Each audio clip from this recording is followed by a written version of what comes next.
Yo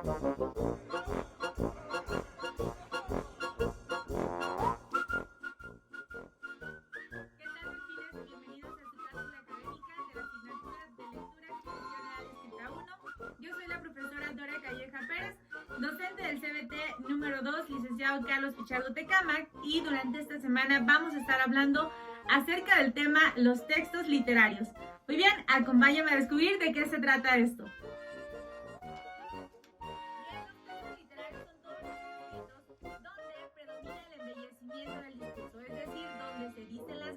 De manera bonita. Los textos literarios se dividen en tres géneros, los cuales son narrativo o épico, que se llamaba anteriormente, dramático y lírico. Veamos de qué se trata cada uno de ellos.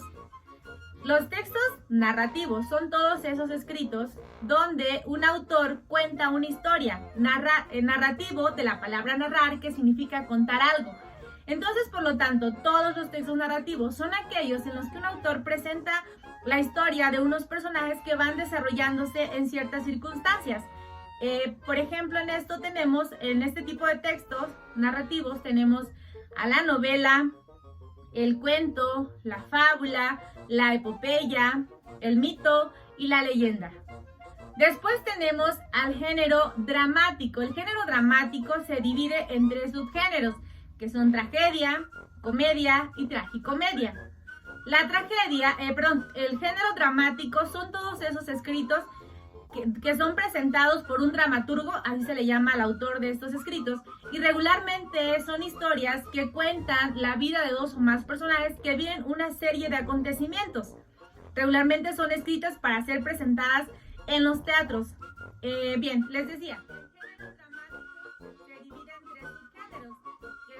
la comedia, la tragedia y la tragicomedia. ¿De qué se trata cada uno de ellos? La comedia son todas esas historias que tienen un final feliz, ¿sale? Donde la princesa es rescatada por el príncipe y viven felices para siempre. La tragedia es absolutamente lo contrario, es donde terminan las historias, se concluyen las situaciones, pero no hay un final feliz, es decir, que no hay un felices para siempre. Y la tragicomedia es ese género o subgénero donde se mezclan la tragedia y la comedia, es decir, uno de los personajes tal vez principales sobrevive a las secuencias y a las situaciones que se le puedan ir presentando, pero tiene que vivir una serie de acontecimientos trágicos para poder llegar al destino final, ¿sale? Entonces, eso es la tragicomedia. Después tenemos al género lírico, el género del amor y la poesía. Muy bien, en el género lírico son todos aquellos escritos donde los autores presentan o expresan sus emociones y sus sentimientos por medio de escritos como canciones, himnos, poesías, odas, etc. ¿Sale? Entonces, esos son los tres géneros que conforman al texto literario. Recuerda, narrativo, dramático y lírico. Estaremos enfocando más en lo que es el texto narrativo. ¿Qué tiene de especial el texto narrativo? Como les dije hace un momento, el texto narrativo es aquel que cuenta una historia y se conforma de 4 partes, que son el planteamiento o inicio, el desarrollo, el nudo y el desenlace. ¿Qué sucede en cada una de estas partes? En el planteamiento o inicio, el autor presenta a sus personajes y el espacio donde se va a ir desarrollando la historia. Es cuando dicen, había una vez una princesa que vivía en un castillo, con su padre. Su madre había fallecido y su padre se había vuelto a casar con otra reina que tenía 2 hermanas. Pero hasta ahí ninguno de los personajes interactúa, solo los están presentando. Eso sucede en el desarrollo. Durante el desarrollo, los personajes empiezan a interactuar entre ellos, es decir, la historia empieza a transcurrir en un margen de estabilidad.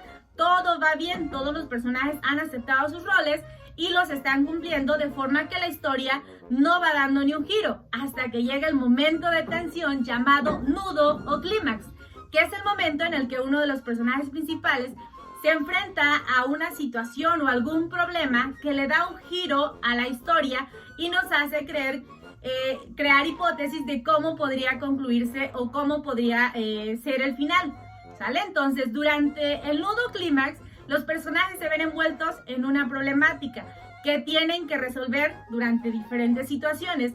Una vez que esto se concluye y que llega el momento en que el problema ya sea se resuelve o simplemente se concluye, llega lo que es el final, ¿sale?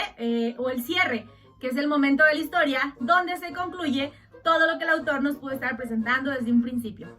Por ejemplo, en la historia de Cenicienta, les decía el planteamiento cuando presenta a los personajes. En el desarrollo, cuando Cenicienta ya acepta su rol de que le toca limpiar la casa, etcétera, sus hermanastras la maltratan y demás. El nudo viene cuando a ella se le ocurre ir al baile y el hada madrina le ayuda y toda la problemática, ¿no? Estábamos nosotros pensando, son las 12, suenan las campanas y Cenicienta se tiene que ir porque si no la zapatilla se va a convertir otra vez en princesa, pero pues andrajosa como iba, etcétera, ¿no? Entonces ese momento de tensión, y es que se concluye ese problema y se resuelve hasta que el príncipe da con ella y le prueba la zapatilla que había dejado en el baile y viven felices para siempre. Pues bien, delfines, eso ha sido todo por hoy. Espero les haya agradado la cápsula. Gracias por quedarse hasta el final. Recuerden, juntos somos fuertes, juntos somos delfines. Por favor, quédense en casa.